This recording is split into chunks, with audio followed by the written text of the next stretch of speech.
Geneva ক্যাম্পে যে মাদকের বিস্তার, এই বিস্তারে তার ব্যাপক আকারে ভূমিকা রয়েছে। তো এই পিচ্চি রাজাকে দীর্ঘদিন যাবৎ আমাদের মোহাম্মদপুর থানা পুলিশ এবং মোহাম্মদপুর এই এসসি এডিসি সহ আমাদের তেজগাঁ ডিভিশনে যারা মোহাম্মদপুরকে তদারকি করে, আমরা সবাই তাকে আইনের আওতায় আনার জন্য চেষ্টা করে আসছিলাম। আমাদের মোহাম্মদপুরের যে জেনেভা ক্যাম্প, এই জেনেভা ক্যাম্পে বেশ কিছু শীর্ষ মাদক সম্রাট বা মাদক ব্যবসায়ী রয়েছে, যাদেরকে আমরা দীর্ঘদিন যাবৎ আইনের আওতায় আনার জন্য অভিযান পরিচালনা করে আসছি। তো ইতোমধ্যে বেশ কয়েকজনকে আমরা আইনের আওতায় এনেছি এবং বেশ কয়েকজন কারাগারে রয়েছে এবং বেশ কয়েকজন পলাতক ছিল। তার মধ্যে আপনারা অনেকবার একটা নাম শুনে থাকবেন যে রাজা ওরফে বাদশাহ ওরফে পিচ্চি রাজা, যে নামটি প্রায় সময় জেনেভা ক্যাম্পে আমরা অভিযানে গেলেই অনেকে আমাদের কাছে বিভিন্নভাবে বলতো যে সে মাদক সম্রাট, কিংবা জেনেভা ক্যাম্পে যে মাদকের বিস্তার, এই বিস্তারে তার একটি ভূমিকা রয়েছে, ব্যাপক আকারের ভূমিকা রয়েছে। তো এই পিচ্চি রাজাকে দীর্ঘদিন যাবৎ আমাদের মোহাম্মদপুর থানা পুলিশ এবং মোহাম্মদপুর এই এসসি এডিসি সহ আমাদের তেজগাঁ ডিভিশনে যারা মোহাম্মদপুরকে তদারকি করে, আমরা সবাই তাকে আইনের আওতায় আনার জন্য চেষ্টা করে আসছিলাম। তো এরই এক পর্যায়ে আমরা আজকে আমাদের এসবি, সিটিএসবি এবং ইমিগ্রেশন পুলিশ, এই তিনটি বিভাগের সহায়তায় আমাদের মোহাম্মদপুর থানা পুলিশ খবর পায় যে এই পিচ্চি রাজা আমাদের এখানে যে হযরত শাহজালাল আন্তর্জাতিক যে বিমানবন্দর রয়েছে, সেখানে তাকে ইমিগ্রেশন পুলিশ আটক করেছে এবং সে দেশের বাইরে পালিয়ে যাওয়ার অপচেষ্টা করেছিল। তো এই সংবাদ পাওয়া মাত্রই আমাদের মোহাম্মদপুর থানার একটি চৌকস টিম আমরা সেখানে পাঠাই। তারা সেখানে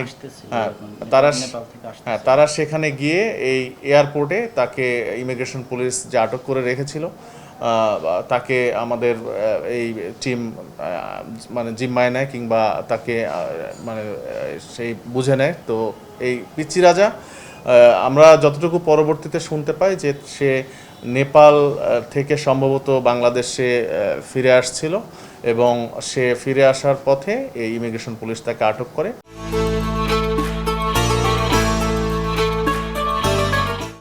পরবর্তীতে আমরা তাকে থানায় নিয়ে আসি এবং থানার নথিপত্র পর্যালোচনা করে এখন পর্যন্ত তার বিরুদ্ধে আমরা 29টি মামলা চলমান রয়েছে বলে জানতে পেরেছি।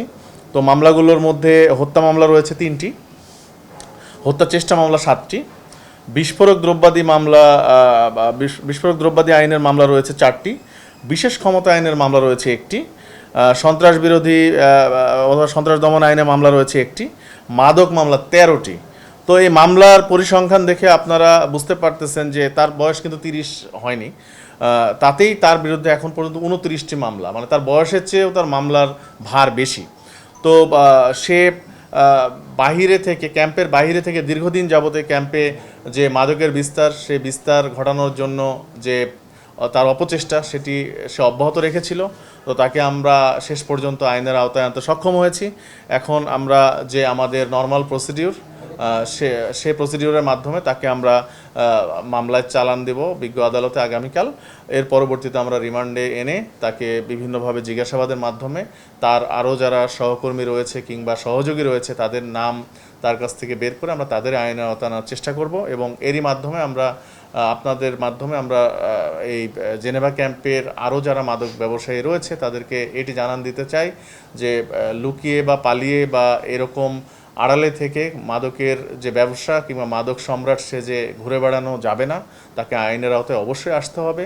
আমাদের ডিএমপি পুলিশ তথা বাংলাদেশ পুলিশ আমাদের এই মাদকের বিরুদ্ধে যে জিরো টলারেন্স নীতি ঘোষণা করেছে, সেটির একটি উৎকৃষ্ট উদাহরণ হচ্ছে আজকের এই যে পিচ্চি রাজাকে আমরা আইনের আওতায় আনতে সক্ষম হয়েছে। আমাদের পুলিশের একাধিক যে ইউনিট এই পিচ্চি রাজাকে আইনের আওতায় আনতে আমাদেরকে সহযোগিতা করেছে। আগামীতেও আমরা সম্মিলিতভাবে এই মাদক ব্যবসায়ীদের বিরুদ্ধে যে আমাদের যুদ্ধ ঘোষণা হয়েছে, এই যুদ্ধটি অব্যাহত থাকবে।